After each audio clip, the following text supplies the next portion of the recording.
Welcome to the Real Estate Marketing Trailblazers podcast. This is where I and other bold agents share our secrets that make us stand out and win more listings and sales. Every listing appointment is a battle.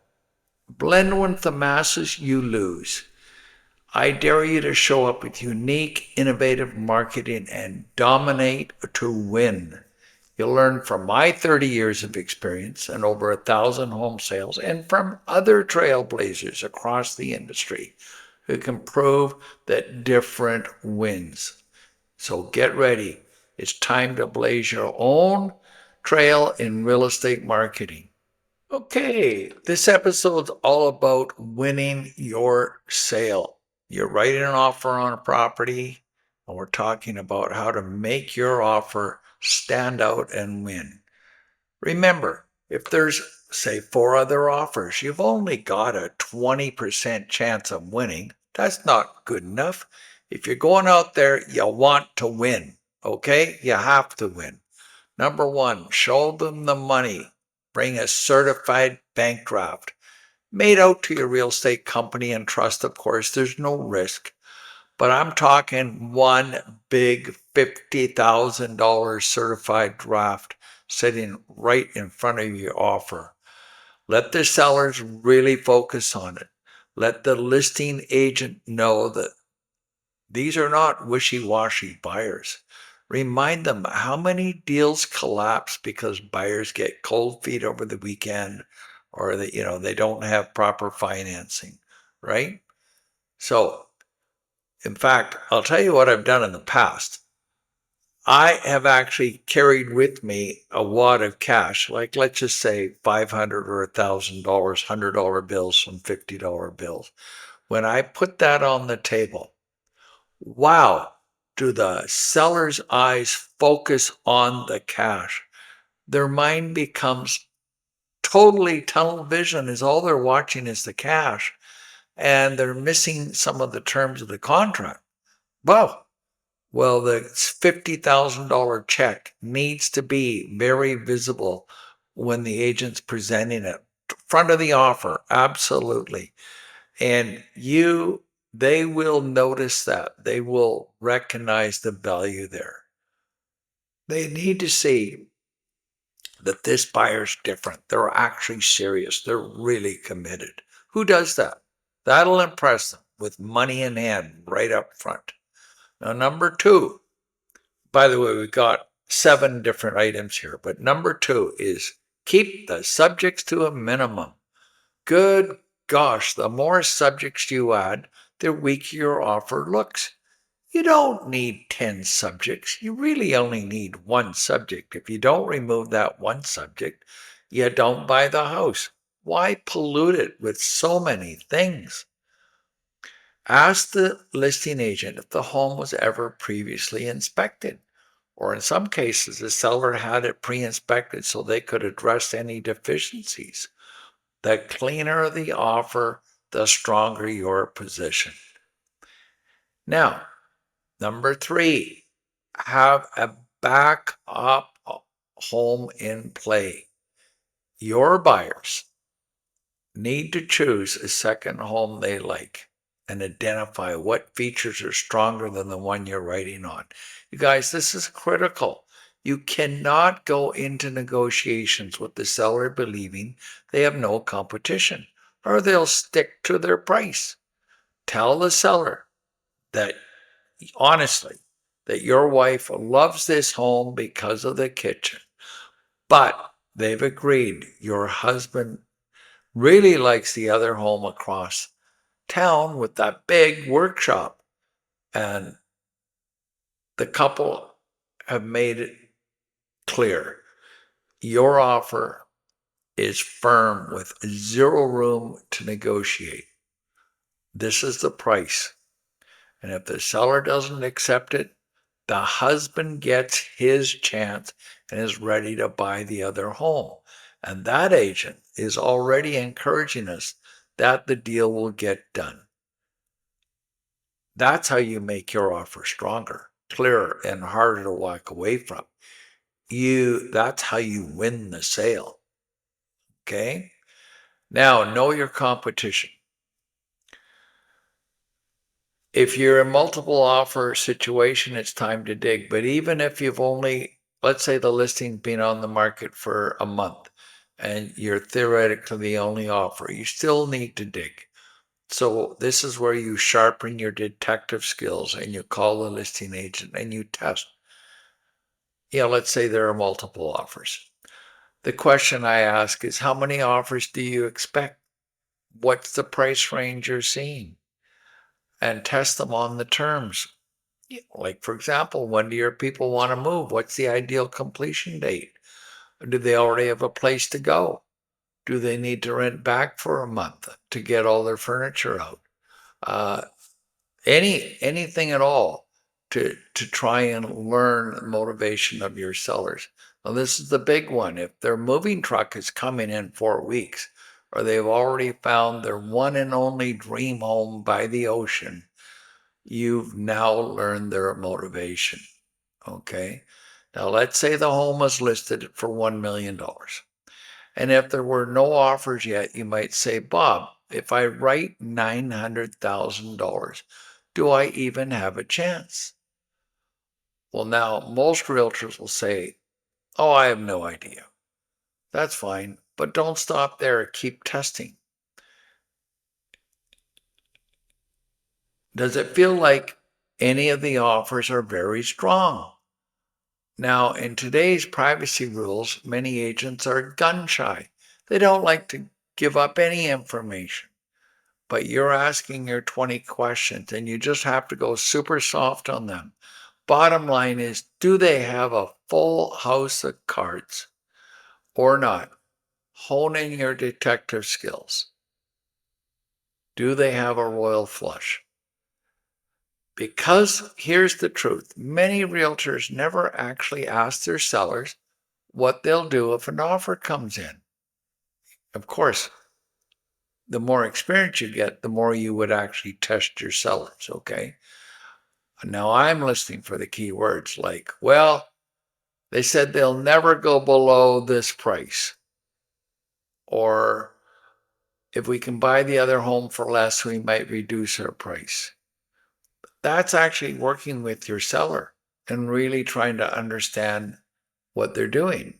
Now, any of these words reveal motivation. And if the agent hasn't tested the seller's bottom line, you have to push them. Come on, let's do some work here. I'll say, Bob, let's not waste time writing an offer. Hours of time. If there's no chance, let's not do it. Can you please call your seller and check to see, even if they'll entertain our terms? The possession, we can do whatever they need, or we can adjust to this. But on the price, this is where we're financially able. Can you check to see if they'll entertain that? You have to push here because many agents just say, oh, I'm too lazy. Just write it and we'll see what happens. What a waste of time. Now they'll ask the customer what they'll take after you've done all of this paperwork. Forget it. Make the phone call, please, Bob. Test it a little bit. Just give it a try. Let's not waste a bunch of hours of time here. So, bottom line, you need to understand the goalpost. If you kick the ball, you don't want to completely miss the net. The net's over there and you kicked over there. That's crazy time. You want to know what the goal is, okay? Now, trailblazers don't waste time. We dig, we test, we find the winning numbers before the paperwork. Okay, trailblazers don't waste time. We dig, we test, we find the winning numbers before the paperwork. Forget the gamble. We are here to win. That's how you gain an edge in multiple offers. Now, what if you got a brand new listing and it truly has a lot of offers coming in? It's hot. And this is a different kettle of fish. when it's only been on the market for a day and he's already expecting 3 or 4 other offers. Okay, rethink, new plan here. We're not going to get 100 grand off. Now, first of all, you do have to study the listing and make sure that it's fair value. If it's a little underpriced, you know what it's actually worth, okay? And you're prepping your buyer to know what's realistic. But on a brand new listing, this is a different game. Here's the key. You have to dig, and now you need to know how strong those other offers are. It means you're going to probably have to pay overpriced, but by how much? And listen, often you don't get a second chance. If you're going to do this, you're doing this to win, not for a 20% chance of winning. So this is truly like a real card game here, okay? So I'll ask the listing agent, Bob, do I have any chance at full price? And you're going to get a very vague answer, but listen, you do not give up. Hone those skills. Of course, you've already done your homework and to make sure full price is a fair price, right? But I want to know, what does it take to win? And here's where you listen. Listen carefully. Does the seller see any value in, say, quick completion, fewer subjects? What if we buy the furniture? Dig, dig, dig. Go with the soft questions first. Get some head nods here. Okay, every word matters. Okay. Now, back to the price here. Never ever tell the listing agent you're writing for sure. If you say, "Oh, we just love this home and we'll pay the price," your clients will raise their price, okay? But don't let the other agent know you're 100% in. The words are, nah, they might write, but it's really pushed their price limit, so I'm not too sure. Be a little bit discouraging. Do not show them your 4 aces in your hand, okay? Don't go, oh, look at my cards. No, you guys, we're in competition here. There's 4 people, 5 people playing cards. Only one person's going to win. Do you understand? 1 winner, 4 losers. Don't be one of the 4 losers. Okay, now, because the agent thinks you're a guaranteed offer, if he figures that out, that you're coming, he'll tell all the other buyers, the other realtors, and those agents will raise their price. So keep your cards hidden. Don't let them know you're in the game until you're the exact final minute. Find out when the offers are being presented. Hold your cards tight, and only at the last minute do you tell the listing agent you've written. Keep the competition guessing, and this keeps your buyer in the strongest position possible. You're here to win. Now, show your financial strength. Another way to win is with solid financing. Okay, you're subject to financing. What can you do to take away the fears? Too often, accepted offer will collapse because financing falls through. Like currently, right now, in this season, we're seeing even 45% of all offers fall on their financing. So you have to reinforce that fear. Oh, gee, are the agents that are other agents writing, are they really experienced? Do you know them? Are they brand new to the industry? And now we're going to remove that fear. Now, listen, Bob, I've been doing this for a lot of years. I don't waste time. These clients are really, really qualified. Here's the letter from the buyer's mortgage broker confirming a strong approval possibility. And even better, if it's an advantage, I'm going to tell them how much money we got down. Yeah, we're already at 50% down payment, 40%, whatever it is. If I know that it's going to beat out the other agents that are coming in at minimum down payment. Okay. So if we have a a real down payment. It's an advantage. Make sure the seller knows this subject to financing is pretty much done. This will set you apart from others that only have a minimum down and their financing may fail. Okay? I would also explain my personal track record of getting financing done. I'm using the best mortgage broker in town, and my clients are letting me do full follow-up. So I'm right on top of this. The message is clear. This buyer is very strong. This buyer can close. This buyer is a safe choice. That confidence often tips the scales in your favor. Okay? Now, let's win by owning the repairs. Now, here's a powerful way to make your offer stand out. List the deficiencies right up front. Show your buyer that your buyer actually accepts them. Say something like, our buyers are aware the hot water tank needs replacing, the roof is aging, and some other repairs are needed. We accept those conditions and we'll handle them ourselves.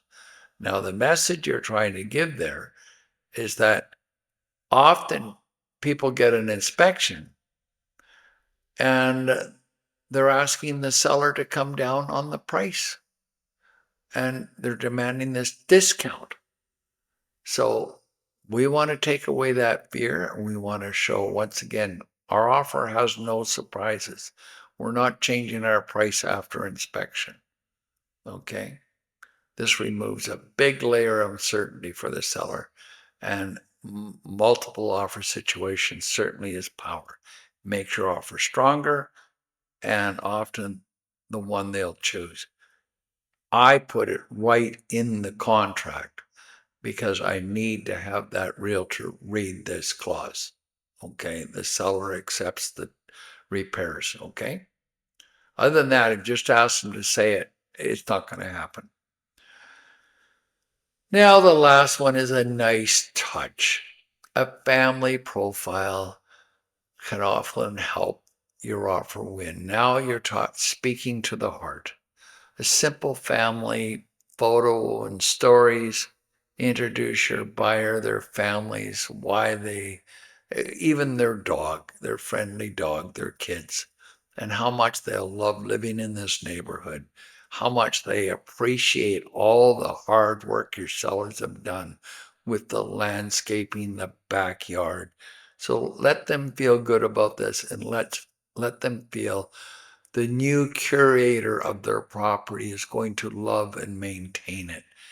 Wow, what a nice feeling. And further, uh, thank the seller for the chance to carry on the good life that they built in the home, and let them know that their neighbors will be so happy to have such nice people moving in. It's not just about money here.